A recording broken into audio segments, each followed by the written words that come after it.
Poder sentar, irmãos. Eu agradeço a oportunidade, convite, pastor Alessandro.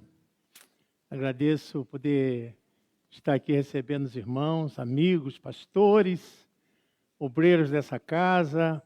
Muito feliz. Tem povo nazareno aqui? Amém. Nós somos nazarenos. Estou muito feliz de poder estar nesse momento ímpar, né? Compartilhando essa palavra e rever aqui alguns amigos, né? De longas datas. Rever aqui pastor Mário César Alcaraz. Aqui muito feliz de revê-lo. E tem alguns outros dinossauros nazarenos aqui também. É um Fernando Melo. É uma turma muito bacana. Fico muito feliz, irmãos. Deus propôs no meu coração uma palavra voltada para nós nazarenos.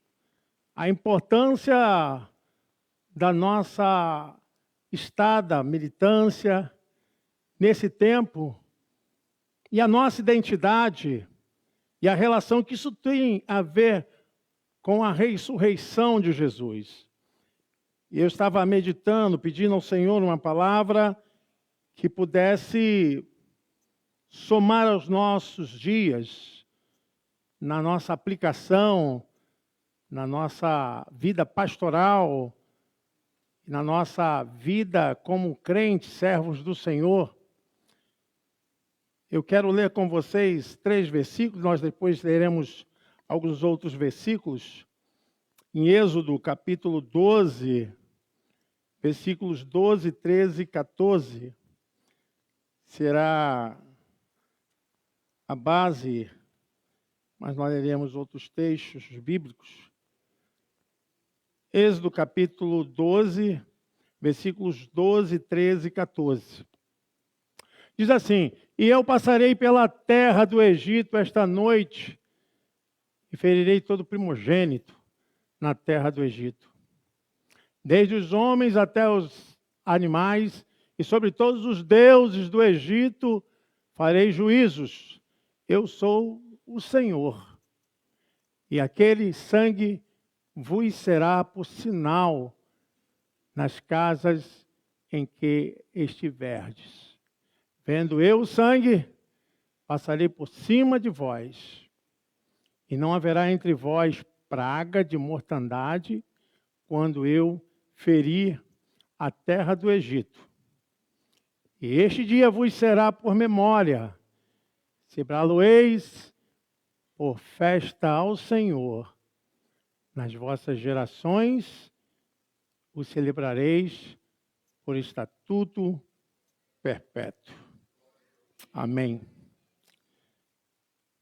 É visivelmente ver na historicidade dos acontecimentos passados o que Deus faz e a provisão, como Ele trabalha em favor de um propósito. E aqui nós sabemos muito bem que o povo de Deus havia sido esquecido no Egito depois que a ascensão de José passou. E o povo fica 430 anos debaixo desse tacão, dessa força maligna. E o povo passa com o tempo a clamar ao Senhor, e Deus levanta Moisés e há todo um chamado para a libertação do povo. E nós encontramos então a bondade e misericórdia do Senhor em salvar o seu povo ali no Egito, ali naquela terra de sofrimento. E Deus então prepara para que o povo pudesse sair, ser liberto, voltar novamente a um tempo em que pudesse ser patriados para adorar ao Senhor. E o texto nos fala que de tantas pragas que Deus havia lançado no Egito, a última foi fatal. Foi contra todos os primogênitos. O espírito da mortandade ia passar pelo Egito. e Deus ia guardar o seu povo. Mas nós sabemos que havia um sinal, havia algo para ser tramitado naquele processo de salvamento. E Deus então pediu para que o povo preparasse um cordeiro e pudesse dividir entre as famílias, se fosse grande, chamasse mais outras famílias e pudesse ser então assado. E com pressa deveriam se preparar, porque o anjo da morte passaria e levaria todos os primogênitos, desde os animais até os filhos, seriam todos considerados como atingidos pela grande e última ação de Deus naquela terra. Isso, então, foi pedido ao povo que colocasse, por sinal, o sangue nas portas, nos umbrais das portas. E aquele sangue seria por sinal. É claro que Deus, então, institui a Páscoa, o Pessah, a Páscoa do Senhor, momento em que as famílias compartilhariam aquele alimento e, claro, seguido de ervas e de todo o preparo da Páscoa. O sinal do sangue nos umbrais seria a marca que o anjo da morte passaria por cima. Então, isso acontece. E o povo na terra de Gósen começa a ser guardado e protegido pelo sangue daquele cordeiro, que é um tipo que indicaria a centralidade daquilo que iria acontecer para se cumprir todas as profecias dos sacrifícios que ocorreriam, a centralidade de Cristo. Aquele sangue estava tipificando, estava indicando a centralidade do único Cordeiro, Filho de Deus. O Egito simboliza lugar de morte, simboliza um lugar de sofrimento, simboliza o lugar onde era a sepultura. Paulo afirma que Deus nos resgatou a humanidade do domínio do pecado e da escuridão e nos transportou para o reino de Jesus, seu Filho amado. Colossenses 1,13. Simboliza mudança, saída, resgate, operação para libertação. Nós fomos tirados da autoridade de Satanás e do pecado. E aqui nós estamos falando do poder daquilo que estava indicando, o poder do sacrifício e da ressurreição de Jesus.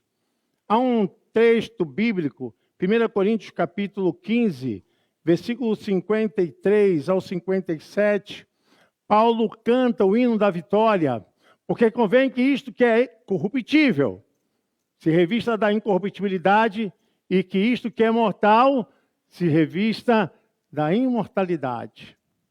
E quando isto que é corruptível se revestir da incorruptibilidade, e isto que é mortal se revestir da imortalidade, então cumprir-se-á a palavra que está escrita. Tragada foi a morte pela vitória. Onde está a morte? O teu aguilhão, o teu poder. Onde está o inferno? A tua vitória. Ora, o aguilhão da morte é o pecado, e a força do pecado é a lei. Mas graças a Deus que nos dá a vitória por nosso Senhor Jesus Cristo. Aleluia! Glória a Deus!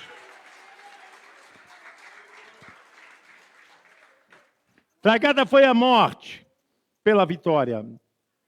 É uma expressão que celebra a ressurreição de Jesus Cristo, como a derrota definitiva da morte e do pecado. Eu me transporto agora para o momento do final da Guerra Civil dos Estados Unidos, onde desgraças, tragédias a luta para que terminasse a escravidão pudesse ter um fim. E no final dessa guerra, nós encontramos um povo orando, um povo buscando.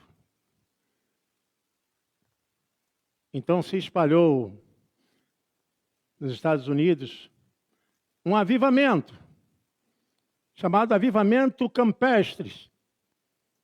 Eram tendas que se espalhavam para a oração. Devido à tragédia, a tantos acontecimentos terríveis, o povo começou a orar, a buscar a Deus. E nisso, o avivamento começa com a igreja metodista e com a visão de Wesley, coração santificado, puro. E o povo começa a buscar para que Deus pudesse mover e retirar aquele impacto traumatizante que havia sido inserido sobre aquele momento de final de guerra.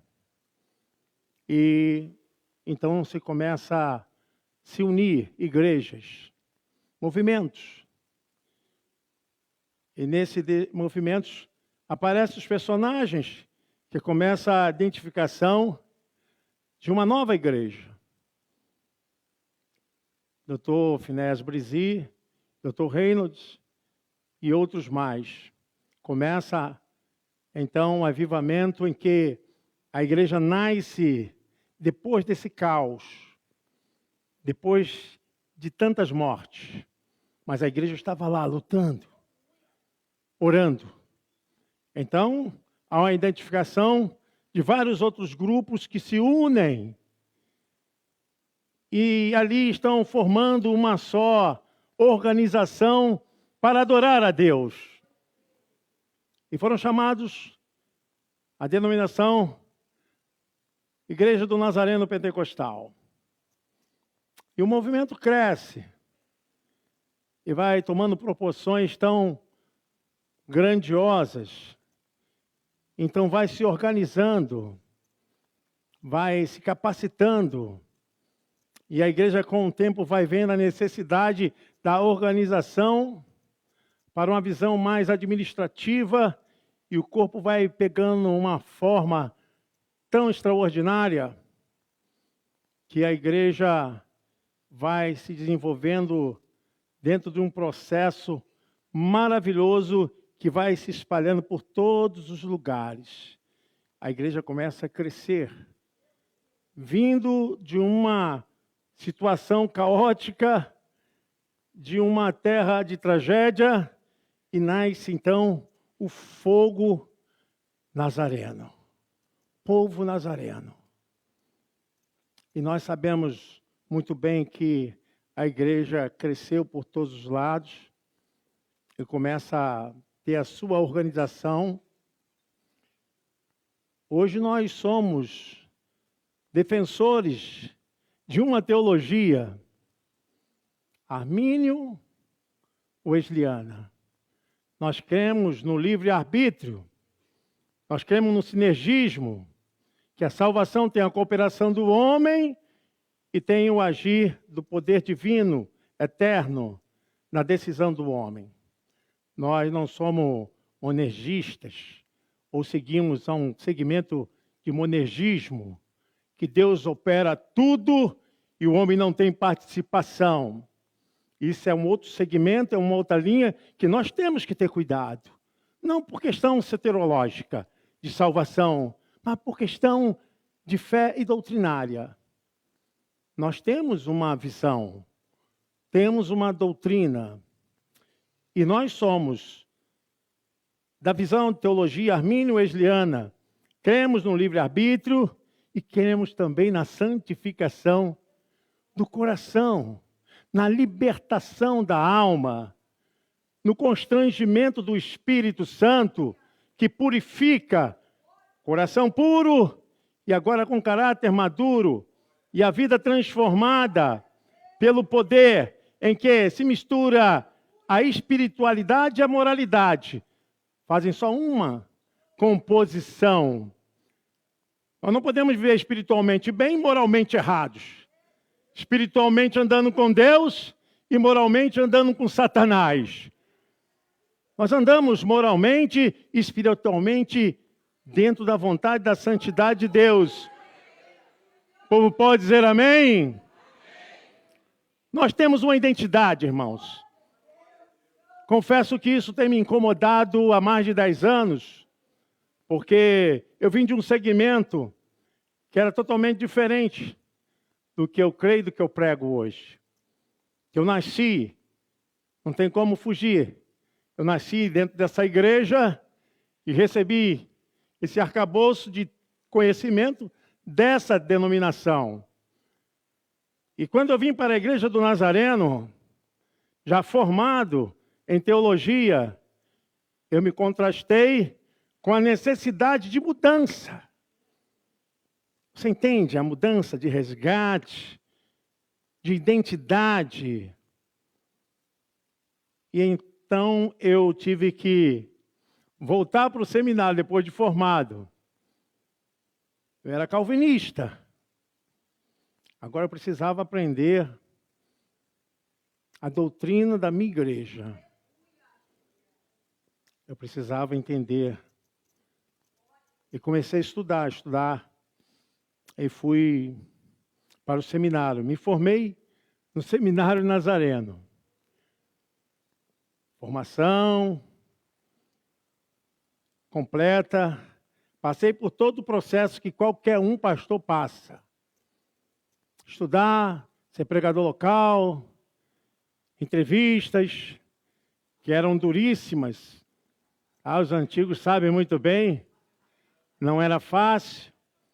Passar, então, na entrevista não era fácil. E não aqui existe nenhum vitimismo, nenhum mimimi. Temos que parar com isso. A igreja tem que crescer, não pode parar. Não pode se estabilizar naquilo que é totalmente inerte, apático. Nós temos que desenvolver a capacidade do pensamento teológico, que é algo livre. E a palavra do Senhor, então, foi entrando, trabalhando no meu coração. Eu sou nazareno desde 1989. Tenho 37 anos na igreja do Nazareno. Meu maior prazer, confesso que muitas vezes há algumas coisas que eu não compactuava, mas sempre fui da ordem de submissão e autoridade. Quem não é autoridade é submisso. Se você não é autoridade, você tem que ser submisso.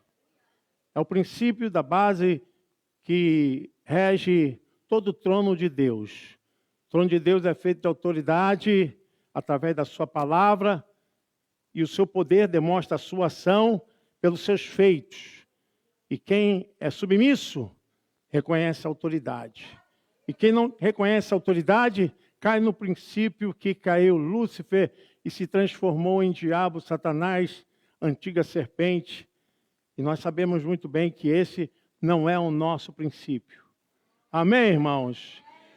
Seja disposto a estar debaixo das autoridades. E eu entendi perfeitamente que era o tempo em que eu devia aprender. E aprendi. Chegou um tempo que eu fui convidado para ser professor da história da igreja do Nazareno, no seminário que era único, que estabelecia ali em Mesquita. Fiquei muito feliz. Nós temos que entender o que somos, aonde estamos, para onde vamos, qual é a nossa teologia, qual é a nossa doutrina, o que nós estamos fazendo dessa herança nazarena. Eu sei que a igreja do Nazareno, em questão teológica, ela é muito livre, mas ela tem uma aproximação de um segmento, de uma linha que nos conduz.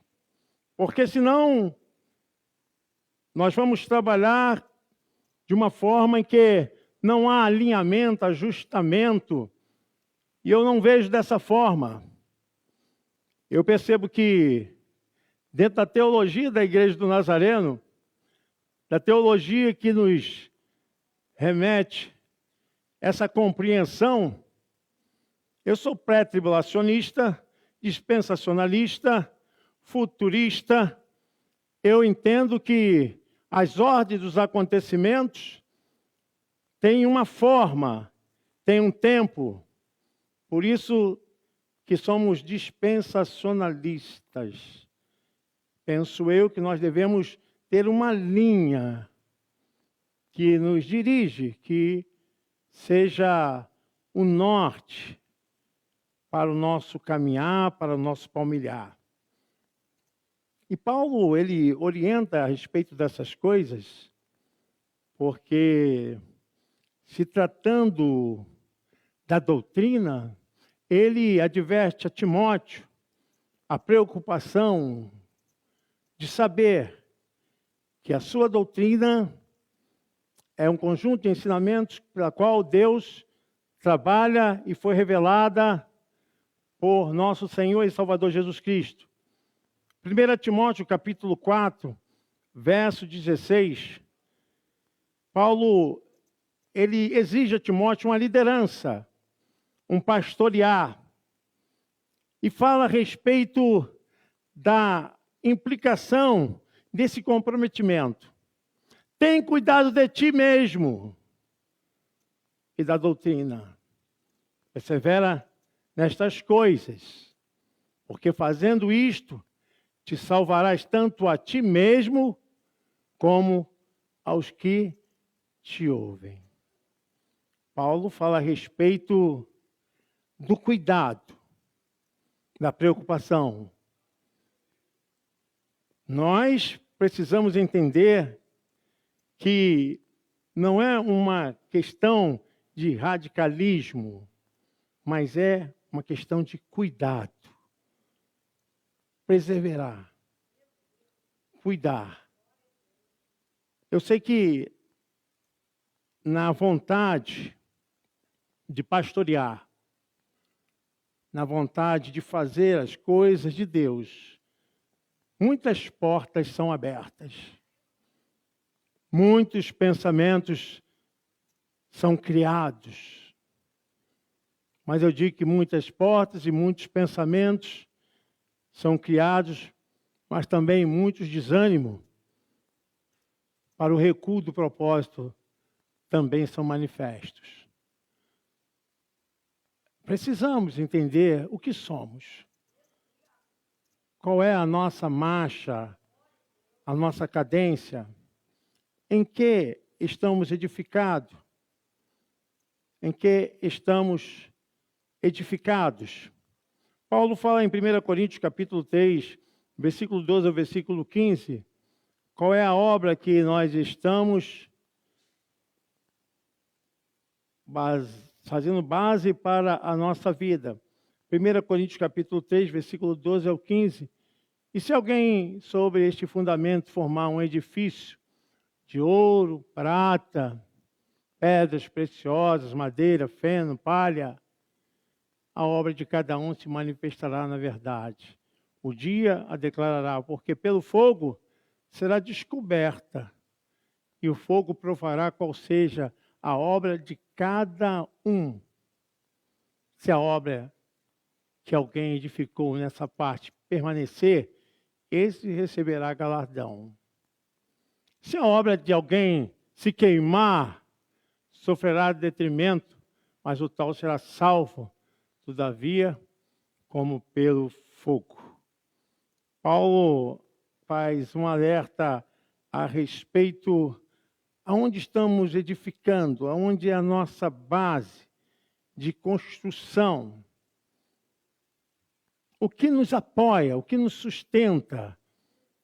Eu não estou falando de soteriologia, eu estou falando de segmento, de forma, de fases, de acontecimentos. Porque, pelo que eu percebo, muitas vezes acontece várias visões. Várias visões, muitas divisões. Se o povo não tiver uma visão só, o povo será disseminado. Muitas visões, várias divisões. E Paulo estava falando aqui, onde está o nosso fundamento? Eu sei que muitos aqui conhecem um romance de Mary Shelley. Esse romance depois pegou uma performance nos filmes de Hollywood. O Monstro de Frankenstein. Quem ainda não assistiu, mas já ouviu falar. Escrito esse livro, depois se tornou um filme em que esse monstro ele é construído de várias partes de corpos humanos. E até então o seu cuidadoso cientista Victor Frankenstein deu vida a esse monstro. E várias partes de corpos foram unidas e até que tivesse energia em que esse corpo pudesse se tornar vivo.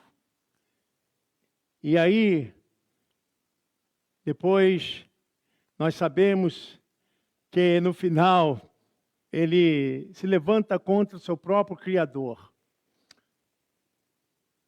E nós encontramos que a forma como foi criado esse monstro, forma horripilante, terrível, pedaços de corpos se unindo, costurados e unidos. O monstro pesava muito, tinha 2,40 metros de altura, era realmente de aterrorizar. E depois, o seu fim é um fim muito terrível, que ele se levanta contra a sua criatura e começa a fazer tragédias. Esse amontoado de pedaços de corpos. Eu pensei muito sobre isso. Muito respeitosamente. Respeitosamente eu falo isso. Nós não somos batistas. Nós não somos Assembleia de Deus. Nós não somos presbiterianos. Respeitosamente, nós não somos wesleyanianos. Nós não somos da Igreja Universal. Nós não somos do Apacentar. Nós não somos da Igreja Batista tal. Nós não somos da Lagoinha. Nós somos povo nazareno. Fomos formados pelo fogo. Temos identidade. Não podemos começar a pegar pedaços de um lado do outro. Ó, está dando certo, vamos embora para cá. E aqui, olha, começa aqui um novo movimento. Não estou dizendo que a igreja não pode ser inovada. Mas o cuidado que temos que ter com a nossa doutrina, com a nossa formação, com esse poder da ressurreição que nos deu vida, não para estarmos debaixo dessa teologia de Frankenstein. Mas temos um posicionamento, um alinhamento, uma fé, uma confiança, respeitosamente a todas as igrejas. Nós somos nazarenos. Somos o povo de Deus.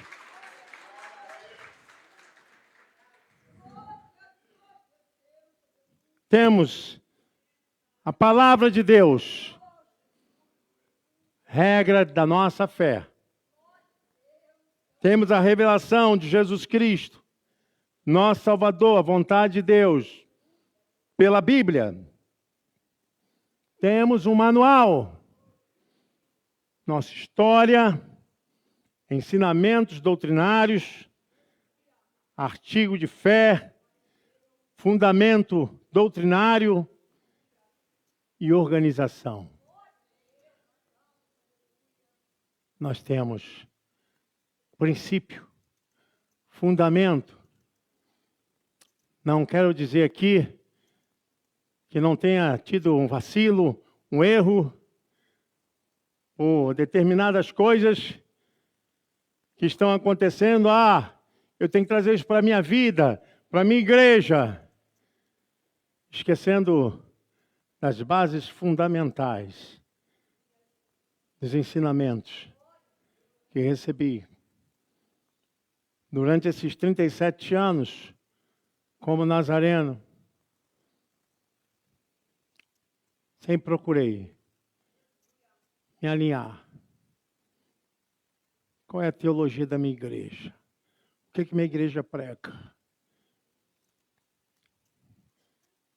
Como eu falei para os irmãos, nós não somos monergistas. Não creio que o homem não tenha escolha. Não creio que o homem não tenha poder e ascensão e participação da salvação. Que Deus é absolutamente Senhor e dominador para fazer tudo e que decreta uns para o céu e outros para o inferno. Por isso eu digo, maior respeito a quem veio do calvinismo.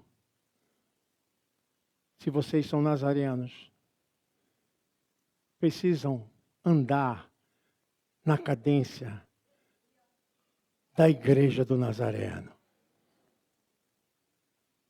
E se alinhar.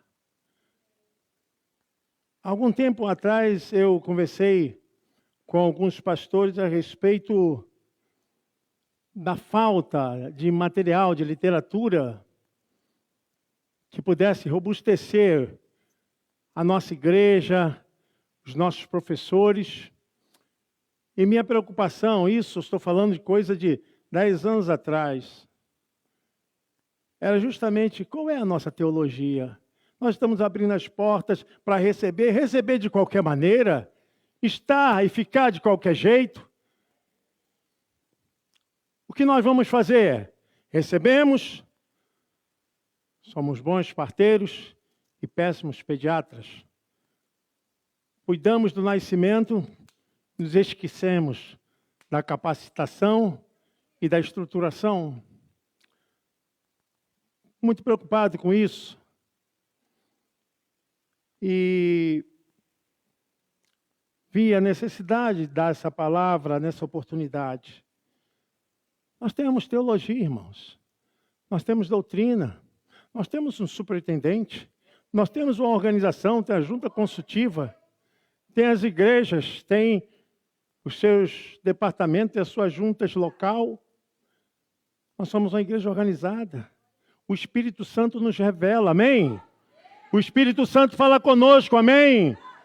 Creio que cada pastor aqui recebe de Deus uma mensagem.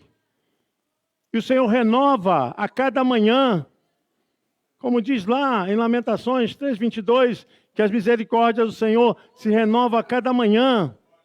Deus tem nos dado, robustecido, fortalecido, tem nos sustentado com palavra, com unção. As pessoas não são atraídas por entretenimento. Aqui não é show. É o poder do Espírito Santo, é a palavra de Deus. É o poder da ressurreição. Jesus mesmo falou a Nicodemos, Evangelho de João, capítulo 3, versículo 8. Jesus ensina, o vento assopra onde quer. A direção é dele. O poder é dele. Claro que o vento, aí, ele estava falando do poder do Espírito Santo. E ouves a sua voz, mas não sabes de onde vem e nem para onde vai. Assim é todo aquele que é nascido do Espírito. Quero abrir meu coração. Eu me sinto um tio nazareno, dos antigos, Eu vim da formação desse distrito. Eu, Mário, Aires, Hélio, não está mais conosco. Pastor Pedro Paulo. Nós vimos nascer esse distrito. A nossa história começando.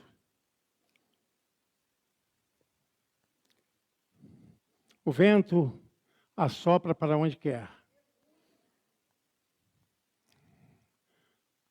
Nós somos nazareanos. Creio que hoje o Espírito Santo está soprando dessa forma.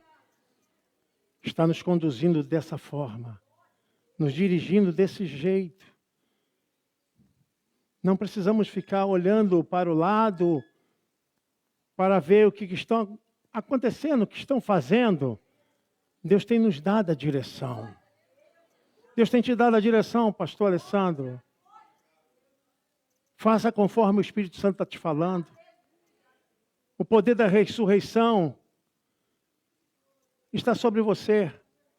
Deus te colocou como líder maioral desse distrito.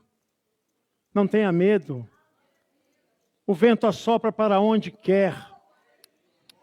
E nós vamos seguir, irmãos. Amém? Nós vamos, então, estar sendo guiado por essa força, por esse propósito. Estamos debaixo da operação da ressurreição de Cristo. Quando eu falo da ressurreição, não quero ficar preso a um acontecimento estático, completamente inerte. Mas eu falo de um poder operante. Eu me sinto orgulhoso. Não orgulho de vaidade, mas orgulho de identidade. Eu sei quem eu sou. Já cometi alguns erros? Sim. Mas disposto a cometê-los de novo? Nunca mais. Nunca mais. Não me preocupa o movimento que está lá do outro lado. O vento está soprando para lá, desse jeito. Deixa. Para onde o Espírito Santo está soprando. A igreja do Nazareno. O distrito, o propósito. Sinceramente, irmãos, a minha alma é totalmente envolvida nesse processo. Sei que o tempo está passando, outros estão vindo, mas há algo que nós não podemos esquecer. Não remova aquilo que foi estabelecido pelos antigos. Existem coisas que são teológicas, doutrinárias, que não podem ser movidas. Deixe isso lá. Se não me falha a memória, não sei se é Provérbios 28, 20 ou 20, 28. Mas o irmão pode colocar aí, se achar. Nós não podemos ficar removendo essas coisas. Inovação. Irmãos, não precisamos disso. Não estou dizendo que a igreja não possa criar, porque a ressurreição traz algo novo, mas não no aspecto de remover as coisas. O homem fiel abundará. Não é esse não. É 22, 28, se não me engano. Não remova os marcos deixados pelos antigos. Obrigado, irmão. A memória também falha, né? Não remova os limites antigos que fizeram os seus pais. Não remova os marcos. Era o limite da terra, que aquilo ali comprovava que aquela pessoa era o dono daquela terra. E o texto diz, não removas. Porque isso se torna uma corrupção. Eu penso, irmãos, que muitas coisas mexem com a nossa identidade. Identidade teológica, de crença, de fé. Nós sabemos a diferença. Não estou falando de soteriologia, estou falando de diferença de segmento.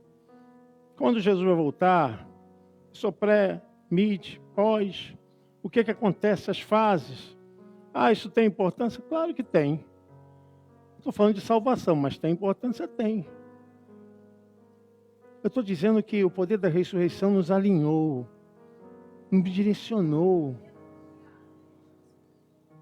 Eu tenho pedido a Deus que dê muita sabedoria, entendimento, para que o nosso distrito cresça.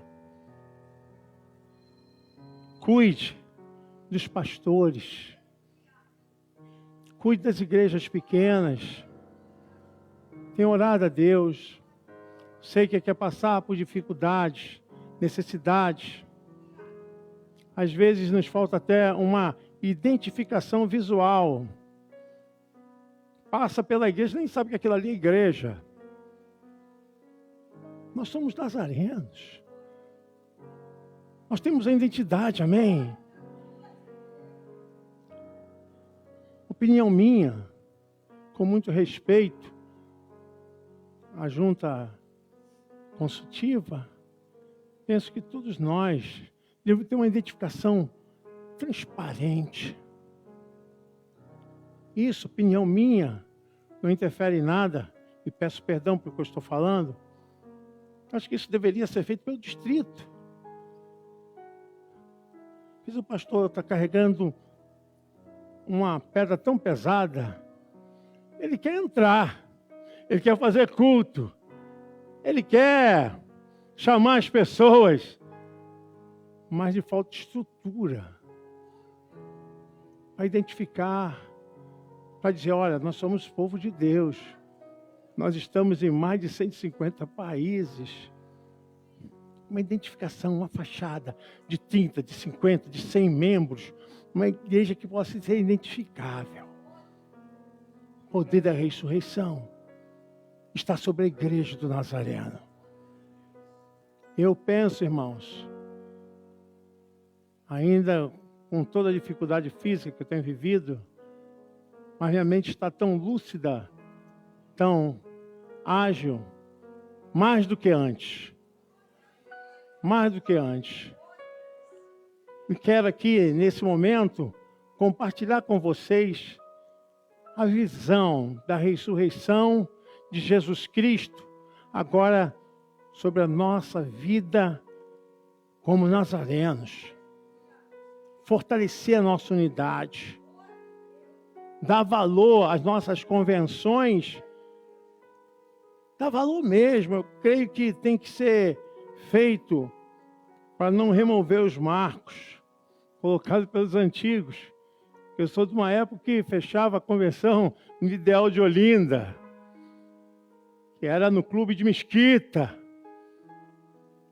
Era investido valores, dinheiro ao povo nazareno.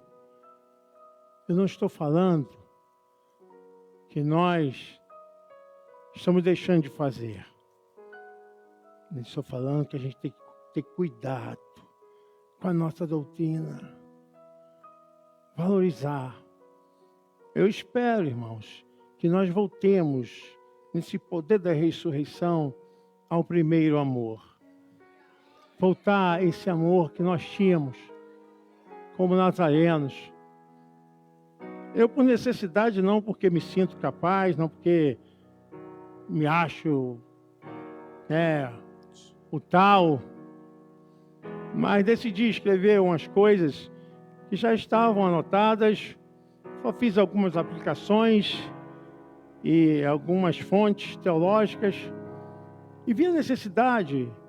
Acho que cheguei a conversar com o reverendo Alessandro e nós estamos carentes de escritores, de editores, de material nosso. Eu sou nazareno, aí tem a revista Respeitosamente, da CPAD. Somos nazareno, respeitosamente, é da gráfica do Silas Malafaia. Respeitosamente, meu material é da Nova Vida. Cadê os escritores nazarenos? Vocês estão a rir. Deus chamou vocês. Vocês têm poder, capacidade, teologia, ensinamento da Bíblia. Ponha em prática.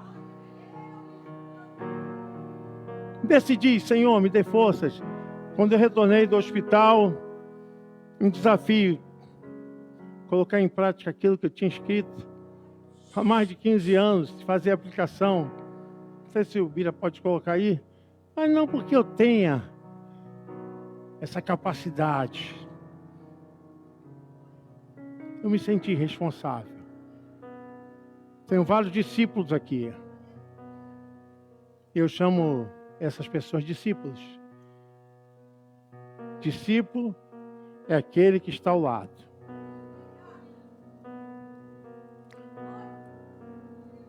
Por que nós estamos adquirindo material de outra editora, com outra teologia, se nós temos aqui? Você pode aplaudir ao Senhor?